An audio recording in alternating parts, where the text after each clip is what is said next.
Si tu ne devais avoir qu'un seul objectif en monturel, ça serait certainement celui-là. Panasonic a sorti il y a quelques jours un 28-200 mm f4 7.1 pour sa gamme Lumix plein format. Et dans cette catégorie, c'est le zoom le plus léger et compact du marché. La marque a bien compris que finalement l'objectif qu'on va préférer, eh bien c'est celui qu'on a toujours avec soi, celui qu'on va pouvoir garder en main toute une journée. Je te montre un petit tableau comparatif, on voit bien que c'est le plus léger. Alors les autres zooms dans cette catégorie montent au 240 mm, c'est vrai, donc ont un peu plus de zoom, mais l'inconvénient c'est qu'ils sont beaucoup plus lourds. Donc là on a une plage de focale très polyvalente, on a du grand angle, on peut faire du paysage, de l'architecture, de la street photo et en même temps du téléobjectif, donc par exemple du portrait ou encore un peu d'animalier. Alors je vous affiche ses dimensions quand il est étendu complètement. En plus de ça, il est estampillé macro, donc la distance de mise au point la plus proche est à 14 cm. Alors 14 cm c'est au 28 mm, donc là c'est presque trop proche, l'objectif est nez à nez avec le sujet, il peut lui faire de l'ombre en fonction de la lumière. Là je te montre la distance minimale au 70, 50, 35 et 28 mm.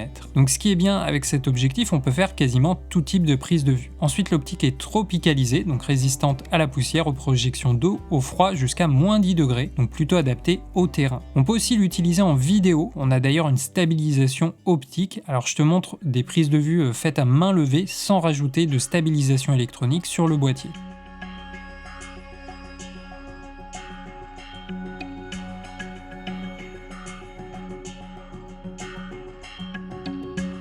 J'ai fait également un test en vlog, donc là je marche normalement, je suis au 28 mm et je me filme avec le S5 II. Alors la valeur de plan est assez serrée en vlog, au 28 mm. Après là sur tous ces plans, je n'ai pas utilisé de stabilisation électronique et je n'ai pas stabilisé non plus le plan en post-prod. Donc tu vois, ça fonctionne, là je fais un travelling avant, c'est pas parfaitement fluide mais on aurait une base correcte pour restabiliser le plan sur le logiciel. Au niveau de l'autofocus, c'est plutôt fluide, sur tous les suivis que j'ai pu faire, le point suit sa cible, on n'est pas non plus avec une grande ouverture, donc c'est pas trop difficile là pour le S5 II.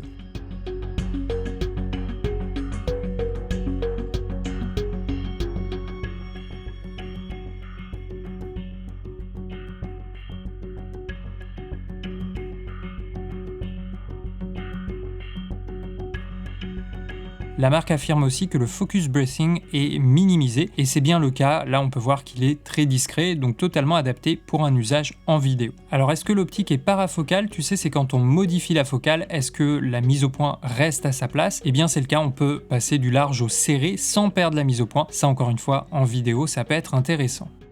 Alors au niveau de la distorsion optique, il y en a au plus large, donc au 28 mm, on en a une en barillet, tu vois ça se courbe un peu comme ça sur les bords, et ça sera à l'inverse pour le 200 mm, on a une distorsion en coussinet, elle est relativement présente, mais voilà, encore une fois ça se corrige assez facilement avec les profils. Au niveau du vignettage, on en a un petit peu à f4 et après voilà, dès qu'on va passer à f5.6 ou f8, il va disparaître. Au 200 mm, ça va être la même chose, très légèrement de vignettage à f7.1, à f8 déjà voilà, c'est beaucoup plus homogène et à f9, on n'a plus rien non plus. Au niveau des aberrations chromatiques, j'en ai pas trop vu là sur cette scène, voilà, je n'arrive pas à en voir. Et une vraiment à contre-jour, là on a un peu de flair, je ne vois pas vraiment d'aberration sur cette scène, peut-être très légère, franche colorée, mais vraiment c'est très léger, donc là pas de souci avec ce zoom. Au niveau du flair, il y en a un peu comme on peut le voir ici, je vais te montrer un exemple en vidéo. Donc là au 28 mm, on peut voir il y en a un petit peu, on a un peu d'image fantôme qui apparaît quand même, notamment une image un peu bleue là qui est assez visible, mais bon voilà, là on a le soleil dans le champ, c'est en même temps un peu normal. Et au 200 mm ça va être la même chose, un peu de flair, un peu d'image fantôme, c'est surtout celle-ci là qui est un peu bleutée qu'on voit pas mal, mais globalement ça arrive uniquement quand on a le soleil en plein dans le champ. Alors on n'a pas de verrouillage pour le zoom, mais il y a une résistance naturelle, donc l'objectif ne devrait pas s'étendre quand il est pointé vers le bas. On est sur un diamètre de 67 mm, comme quasiment toutes les optiques plein format Lumix, donc on peut adapter un filtre sans problème. Donc on est sur une ouverture coulissante f4 7.1, donc voilà, on peut dire que c'est pas un objectif très lumineux, ce qui fait que même en extérieur, par temps nuageux, on va se retrouver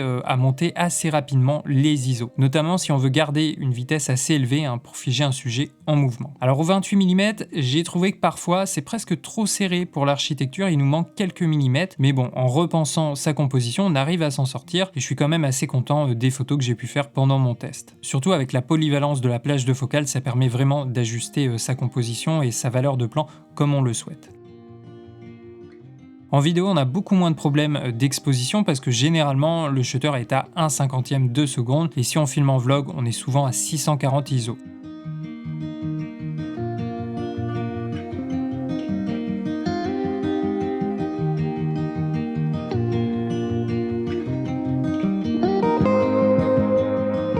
Donc l'ouverture, c'est moins un problème en vidéo. J'ai aussi filmé en intérieur dans une cathédrale, donc plutôt une ambiance assez sombre, mais on y arrive quand même avec le S5 II, on peut monter un peu plus les ISO.